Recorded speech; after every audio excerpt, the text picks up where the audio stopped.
भारतीय जनता पक्षाच्या सर्व नेते मंडळींचं मला आभार मानायचं आहे की त्यांनी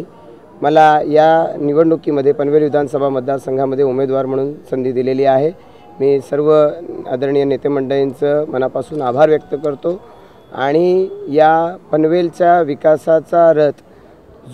जोशानं धावण्यासाठी सर्व भारतीय जनता पक्षाचे नेते आदरणीय रामशेठ ठाकूर साहेब,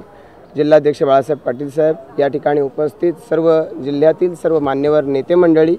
सर्व उपस्थित आमचे प्रमुख कार्यकर्ते किंवा आमचे सगळे जे वेगवेगळ्या फ्रंटचे सगळे कार्यकर्ते आहेत, यांच्या सगळ्यांच्या उत्साहाच्या जोरावरती आणि त्यांच्या श्रमाच्या मेहनतीच्या जोरावरती या निवडणुकीमध्ये राहिलेल्या ज्या प्रचाराच्या मुदतीमध्ये सर्व मतदारसंघामध्ये निर्णया ठिकाणी जायचं आहे आणि निर्णया ठिकाणी प्रचाराच्या निमित्तानं मतदारांपर्यंत पोहोचून माझी भूमिका, आजपर्यंत केलेलं काम आणि त्यानंतर भारतीय जनता पक्षच का भाजपच्या माध्यमातून आम्ही काय करू शकतो या ठिकाणी हे लोकांपर्यंत आम्हाला पोहोचवायचं आहे। आणि मला खात्री आहे की ज्या पद्धतीनं कार्यकर्त्यांचा उत्साह आहे, कार्यकर्त्यांची मेहनत आहे, या सगळ्यांच्या बरोबरीनं जनतेचा आशीर्वाद आहे आणि त्यामुळे या निवडणुकीमध्ये मला नक्कीच विजय मिळेल।